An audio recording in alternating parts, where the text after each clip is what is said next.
Hello everyone, welcome to my YouTube channel. आप सभी का स्वागत है हमारे आज के इस वीडियो में। देखिए, इस वीडियो में बात करेंगे एनटीपीसी ग्रेजुएट एग्ज़ाम 2025 के बारे में। जैसा कि आप लोगों को मालूम है कि 5 जून से आपका एग्ज़ाम स्टार्ट होने वाला है। एनटीपीसी ग्रेजुएट का 16 दिन एग्ज़ाम चलेगा। तो यहाँ पर हम लोग कुछ डाटा जो है वो डिस्कस करने वाले हैं कि कितने मार्क्स का टारगेट आपको बना के चलना चाहिए। लास्ट टाइम जो है सीबीटी 1 का क्या कट ऑफ रहा था, कितना इसमें नॉर्मलाइजेशन होने के चांसेस हैं, सारी चीज़ों को हम इस वीडियो में डिस्कस करेंगे। हाईएस्ट और लोवेस्ट कट ऑफ जोन के बारे में भी आपको इस वीडियो में बताऊंगा। तो वीडियो इंपॉर्टेंट रहेगा, एंड तक ज़रूर देखें। और चैनल पर नए हो तो चैनल को सब्सक्राइब करना ना भूलें। देखिए, किसी भी एग्ज़ाम को क्रैक करने के लिए तैयारी करने के बाद टेस्ट सीरीज़ लगाना सबसे ज़्यादा इंपॉर्टेंट होता है, जिसके लिए आप लोग टेस्ट बुक का लाभ ले सकते हैं। टेस्ट बुक में आपको 1.5 लाख से ज़्यादा मॉक टेस्ट 700 से ज़्यादा एग्ज़ाम्स के लिए मिल जाते हैं। साथ ही यहाँ पर 22 लाख से ज़्यादा एक्टिव स्टूडेंट हैं। अगर आप यहाँ पे टेस्ट लगाते हैं तो आपको मालूम चलेगा कि भीड़ में आप लोग कहाँ स्टैंड करते हैं। 12+ लैंग्वेज में आप लोग टेस्ट लगा सकते हैं अगर आप लोग एनटीपीसी की तैयारी कर रहे हैं। तो अभी हाल फिलहाल में एनटीपीसी के लिए आपको बहुत सारे फ्री टेस्ट जो है वो भी मॉक टेस्ट पर देखने को मिल जाते हैं, जिसका लाभ आप लोग अपनी एनटीपीसी की तैयारी के लिए ले सकते हैं। अगर मैं बात करूँ एनटीपीसी की सीबीटी 1 और सीबीटी 2 का कंप्लीट टेस्ट सीरीज़ आपको यहाँ पर मिल जाता है, जिसमें 1586 से ज़्यादा टोटल टेस्ट आपको मिलते हैं। तो यहाँ पर आपको क्वालिटी के साथ क्वांटिटी भी मिल जाती है। डिस्क्रिप्शन में लिंक दे दूंगा। कोई भी पास परचेज करते हो तो EG10 कोड का यूज़ भी कर सकते हो, मैक्सिमम डिस्काउंट के साथ आपको मिल जाएगा। और मल्टीपल लैंग्वेज में टेस्ट लगा के आप लोग अपनी तैयारी को एनहेंस कर सकते हैं। तो जैसा कि आप सभी लोगों को मालूम है कि एनटीपीसी ग्रेजुएट का एग्ज़ाम जो है आपका 5 जून से स्टार्ट हो रहा है और ये 24 जून तक चलने वाला है। लगभग 16 दिनों तक एग्ज़ाम होगा, ऐसा रेलवे ने बताया है। अब एक चीज़ आपको यहाँ पर देखनी है कि जो आपका सिटी इंटीमेशन है वो 10 दिन पहले आ जाएगा, यानी कि 1 से 2 दिनों में आपका सिटी इंटीमेशन आना शुरू हो जाएगा। जिसका भी स्टार्टिंग में एग्ज़ाम होगा 5 तारीख को, 6 तारीख को, तो 1 से 2 दिनों में आपका सिटी इंटीमेशन वगैरह जारी हो जाएगा। मुद्दा ये नहीं है, मुद्दा ये है कि यहाँ पर क्या कुछ रहने वाला है। सबसे पहले तो आप लोगों को मालूम है कि 8000 प्लस जो वैकेंसी हैं वो आपके एनटीपीसी ग्रेजुएट में है। लगभग 15 गुना का जो चयन है वो आपका होना है सीबीटी 2 के लिए। तो 15 गुना का अगर चयन हो रहा है तो इसका मतलब ये नहीं है कि कट ऑफ बहुत ही लो जाएगा एएलपी वगैरह की तरह। तो एक चीज़ मैं आपको थोड़ा सा दिखाना चाहूँगा। यहाँ पर एक डाटा आपके सामने है एनटीपीसी ग्रेजुएट का। इस डाटा से आप लोग काफ़ी कुछ समझ सकते हैं। जैसे यहाँ पर नंबर 1 पर मैंने कोलकाता लिखा है। कोलकाता में 2024 में 1382 वैकेंसी हैं, ठीक है। और 2019 में यहाँ पर 1791 वैकेंसी थी।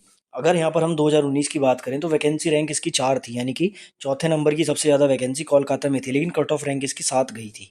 ऐसे अगर आप मुंबई में देखेंगे तो मुंबई में क्या है कि वैकेंसी रैंक 2 थी, सेकंड नंबर की सबसे ज़्यादा वैकेंसी यहाँ पर थी, लेकिन कट ऑफ रैंक 12 चली गई थी। तो यहाँ पर आपको ये चीज़ समझनी है कि जहाँ पर वैकेंसी कम है ज़रूरी नहीं है कि वहाँ का कट ऑफ जो है ऊपर जाए या बहुत नीचे जाए। ये बिल्कुल अनिश्चित रहता है, ठीक है। तो ये डाटा थोड़ा सा आपके काम आ सकता है। इस डाटा से जो कुछ चीज़ें बाहर निकल आती हैं वो मैं आपको समझा देता हूँ। इस डाटा को अगर हम पूरा देखते हैं कि भाई 2019 में वैकेंसी रैंक क्या थी, कट ऑफ रैंक क्या थी, उसके हिसाब से 5 हाईएस्ट कट ऑफ जोन निकल कर हमारे पास आते हैं, जिसमें प्रयागराज है। क्यों है प्रयागराज? देखो, प्रयागराज में 2019 में 3147 वैकेंसी थी।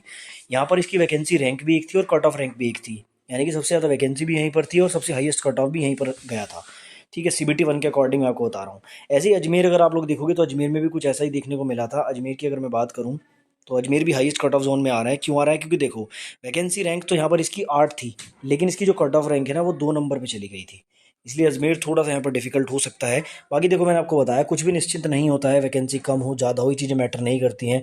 मैटर करता है एग्ज़ाम का लेवल कैसा है, क्वेश्चन कैसे आए हैं, तैयारी कैसी है बच्चों की, क्वालिटी ऑफ कैंडिडेट कैसी है, सारी चीज़ें मैटर करती हैं। बट अभी के लिए अगर इस डाटा को एनालाइज करें, पुराने डाटा को, तो आपका इलाहाबाद, अजमेर, रांची, चंडीगढ़ और मालदा, ये 5 हाईएस्ट कट ऑफ जोन यहाँ पर दिखाई दे रहे हैं। बाकी लोएस्ट कट ऑफ जोन की अगर मैं बात करूँ तो गुवाहाटी, मुजफ्फरपुर, सिलीगुड़ी, तिरुवनंतपुरम और चेन्नई यहाँ पर दिखाई दे रहे हैं, ठीक है। ये डाटा अगर आप पूरा देखना चाहते हैं तो इसका स्क्रीनशॉट आप ले सकते हैं। अब मैं आपको थोड़ा सा कट ऑफ भी दिखा देता हूँ। देखो, ये लेवल 5 का कट ऑफ है सीबीटी 1 का 2019 का। इसमें अगर आप लोग देखेंगे यहाँ पर यूआर का, तो यहाँ पर जो कट ऑफ है, आई थिंक उस टाइम पर 20 गुना कैंडिडेट को सीबीडी 2 में भेजा गया था। तब अगर आप कट ऑफ देखोगे तो 76, 74, 70, 73, यानी कि यूआर का कट ऑफ 60 और 70 की रेंज में देखने को मिलेगा। तो इस बार क्या है, इस बार आपके 15 गुना कैंडिडेट सेलेक्ट होने हैं। दूसरा क्या है, वैकेंसी थोड़ी कम है, 8000 वैकेंसी है, पिछली बार थोड़ी ज़्यादा थी, कंपटीशन भी बढ़ा है। तो इससे नीचे कट ऑफ की आप उम्मीद ना करें। ये नॉर्मलाइज कट ऑफ है, नॉर्मलाइजेशन होने के बाद सीबीटी 1 का कट ऑफ है। तो अभी मैं आपको एक चीज़ बता दूं, इस बार की अगर मैं बात करूं, जैसे पिछली बार तो ये 70 प्लस जो है नॉर्मलाइजेशन के बाद का कट ऑफ था।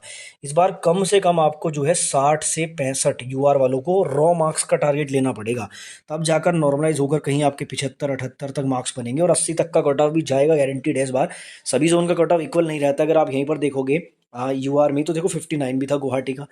लेकिन अगर मैक्सिमम जोन की बात करें तो मैक्सिमम जोन का जो रॉ मार्क्स के टर्म्स में कट ऑफ है यूआर का 60 से 65, और नॉर्मलाइज के टर्म्स में जो है 75, 78, 80 तक भी आपको जाता हुआ दिखाई देगा। बाकी एससी एसटी ओबीसी वाले दो दो चार चार नंबर इसके कम कर सकते हैं, उसके अकॉर्डिंग आप निकाल लेंगे। स्क्रीन शॉट भी आप ले सकते हैं। जैसे यहाँ पर ओबीसी का अगर आप देखोगे 60 की रेंज में, 50 की रेंज में है, एसटी का आप देखोगे 50 में है, ओबीसी वगैरह ये सारा आप देख सकते हैं। उसके बाद मैं लेवल 6 का कट ऑफ भी आपको दिखा देता हूँ, क्योंकि यहाँ पर पोस्ट वाइज कट ऑफ बनता है। तो लेवल 6 का अगर आप कट ऑफ देखोगे तो और भी हाई था, 88, 87, 86 तक कट ऑफ गया था उस टाइम पर, जब वैकेंसी भी ज़्यादा थी, ज़्यादा कैंडिडेट भी सेलेक्ट होने थे और कंपटीशन भी कम था। इस बार कंपटीशन भी ज़्यादा है, तो लेवल 6 में आप लोग उम्मीद कीजिए कि कट ऑफ और भी हाई रहेगा। तो यहाँ पर रॉ मार्क्स की अगर मैं बात करूँ तो यूआर वालों को कम से कम 70 प्लस रॉ मार्क्स लाने होंगे, तब जाकर सिलेक्शन होगा। ठीक है, तो डाटा को देखकर ये सारी चीज़ें निकल कर आ रही हैं। बाकी आगे देखने वाली बात होगी कितना कट ऑफ रहेगा, क्या कुछ रहेगा। अभी तक के लिए पूरा डाटा मैंने आपको बता दिया है, सिटी इंटीमेशन, पूरा कट ऑफ, सारा डाटा दिखा दिया है। बाकी कोई डाउट है तो कमेंट बॉक्स में आप पूछ सकते हैं।